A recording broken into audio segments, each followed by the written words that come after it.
Le con. Le con est typiquement humain. On n'en trouve dans aucune autre espèce animale, à l'exception de certains chiens, car le chien, souvent, se complaît à imiter son maître. Bien qu'on soit habitué à le rencontrer, il demeure un sujet d'étonnement, d'exclamation en tout cas. Quel con! Le con est un cas d'espèce. Il en existe de nombreux types, de toutes tailles. Commençons par le plus grand. Vous avez sûrement un grand con près de chez vous. Peut-être même dans votre famille. Il y en a partout. Les grands cons sont des cons plutôt sympathiques en général. Le grand con se cogne un peu partout, marche dans les flaques, se prend la tête dans les toiles d'araignée. Il n'a pas l'air très à l'aise dans l'existence. Il émeut. Les types qui ont toujours l'air à l'aise en toutes circonstances sont plutôt désagréables. Le grand con est inadapté. Dans un monde que chacun s'accorde à déclarer petit, injuste, surpeuplé, pollué, cruel, le grand con demeure à bon droit stupide, du latin stupidus, frappé de stupeur. Dans sa formidable simplicité, s'il n'est pas forcément le plus con, il reste le plus grand. Il finit tout de même par lasser. Mais il n'est pas seul. On risque aussi de tomber sur des petits cons, des gros cons, des vieux ou des jeunes cons, des cons comme un balai ou comme la lune, isolément ou en bande.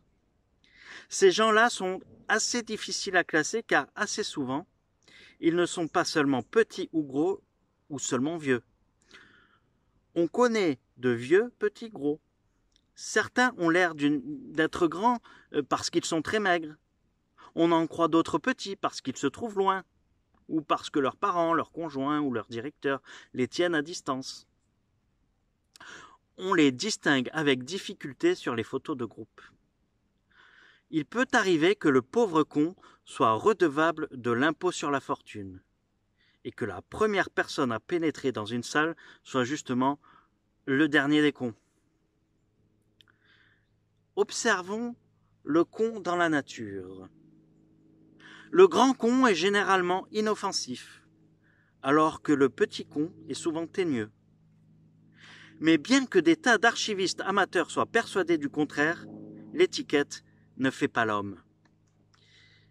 Il n'est donc pas impossible de tomber sur un grand méchant con ou sur un adorable petit con. Le grand con et le bon con sont les plus civils. Ils disent bonjour, au revoir, merci. Ils sont parfois très drôles, mais ils ne s'en rendent pas forcément compte. Le gros con est un con ambigu, pour ne pas dire un faux con. Il n'est souvent qu'un gros bêta, mais à l'occasion de certaines circonstances historiques, il peut se révéler capable du pire. Dans les temps difficiles, les gros cons ont tendance à se regrouper et il n'est pas rare que l'un d'eux, encouragé par l'effet de masse, se prenne soudain pour le roi des cons. L'histoire nous en donne malheureusement de multiples exemples. Se référer à son manuel habituel. Il n'est pas sans inconvénient non plus de laisser entendre à un con, qui se croit propre, qu'il n'est, à proprement parler, qu'un sale con. Le sale con est le plus désagréable de tous. On n'a pas trop envie d'en parler. Si on vous désigne un sale con et que vous réclamez des détails, on vous répondra vraisemblablement « Laisse tomber, c'est un sale con ». C'est tout. Il est intéressant de signaler l'existence d'une sous-classe, le sale petit con, et qu'il n'existe pas de sale grand con.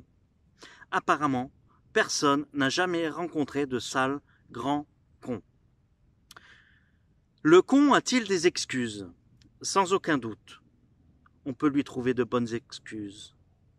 Il a été très malade. Il n'a jamais eu de chance. Sa femme l'a quitté. Le noir est sorti 15 fois de suite à la roulette. Ses enfants ne viennent jamais le voir. Ses parents l'ont abandonné. Enfin, il est quand même vraiment con. Il arrive que le con lui-même vous traite de con. Et ne vous êtes-vous jamais écrié « Mais qu'est-ce que j'ai été con ?» Selon certaines études, tout le monde est, a été ou sera, un jour ou l'autre, une espèce de con. Jacques, André, Bertrand, les autres, c'est rien que des sales types.